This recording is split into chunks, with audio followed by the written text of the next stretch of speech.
9 black people were arrested in London in 1970 and were facing charges of inciting a riot. These 9 people, Barbara Beese, Darcus Howe, Frank Critchlow, Althea Jones-LeQuant, Rupert Boyce, Roden Gordon, Anthony Innes, Godfrey Millett and Rothwell Kentish became known as the Mangrove Nine. The history of the Mangrove Nine is also the history of the Black British Panthers, who were inspired by the Black Panther Party for Self-Defense in the USA, which started in Oakland, California in 1966 and was set up by Huey P. Newton and Bobby Seale, and by 1970 was a nationwide movement in America. It all started for the Mangrove Nine in Ladbroke Grove in West London, which was known then as the black culture capital of the UK. Frank Critchlow opened the Mangrove Restaurant on All Saints Road in March 1968. It was a community hub and a popular late night spot, and what Darcus Howe called the headquarters of radical chic. Major artists and celebrities visited the restaurant, including Jimi Hendrix, Vanessa Redgrave, Nina Simone, Marvin Gaye, Sammy Davis Jr. and Diana Ross. The Mangrove was a black hotspot. The police didn't like what was going on, and there were concerns at a higher level too.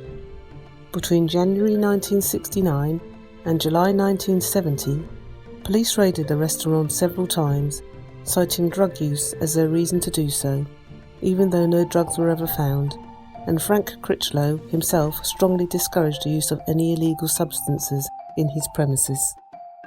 The community had had enough, because the Mangrove Cafe, as it was known, was their place. It was a place where many famous people came too, but it was the people's place.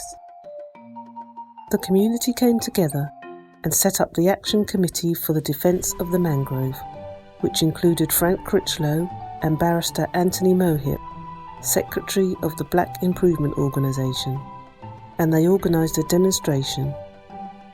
An open letter written by barrister Anthony Mohip announced the demonstration and set out community grievances in response to raids on the Mangrove Restaurant. It was sent to the Home Office, the Prime Minister, Harold Wilson, leader of the opposition, and to the High Commissioners of Jamaica, Trinidad, Guyana and Barbados.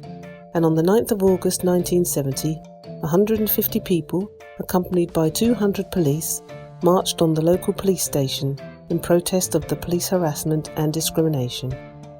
Conflict erupted during the march, and there were violent scenes. A journalist, Robin Bunce, wrote, "Heavy-handed policing prompted violence, and the authorities started to build a case against the demonstration's leaders." Paul Field wrote in The Guardian, "Home Office documents reveal this was a deliberate strategy to target and decapitate the emerging Black Power movement."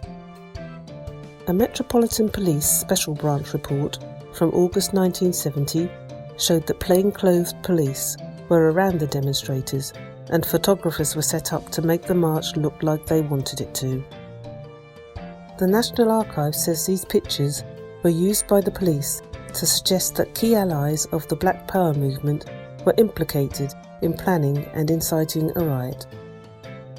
A story which made all the mainstream news platforms portrayed in a totally negative light. The 9 were initially released after being arrested during the demonstration, and the case was dropped. But 9 weeks later, the Mangrove Nine were re-arrested in dawn raids. The subsequent trial in 1971 was one of the longest trials in British history. It lasted for 55 days. During this time, flyers were distributed by Black British Panther supporters to black people around the Old Bailey Court and in Notting Hill to raise public awareness, which it did. The judge dismissed the possibility of an all-black jury requested by the Mangrove Nine out of hand. This request was based on a call by the Black Panthers in the United States under an interpretation of the 14th Amendment for all black juries. In court, the police justified their targeting of the Mangrove Restaurant with descriptions of it as a haunt of criminals, prostitutes and ponces. This kind of talk only supported the case put by Darcus Howe and Althea Jones-LeQuant, who defended themselves, and the case put by the radical civil rights lawyer who defended the other 7 of the 9.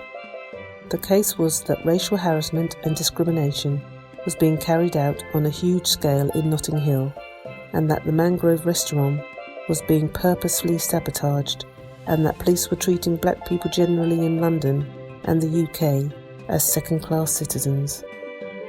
All of the Mangrove Nine were acquitted of the most serious charges, and 5 were acquitted of all charges.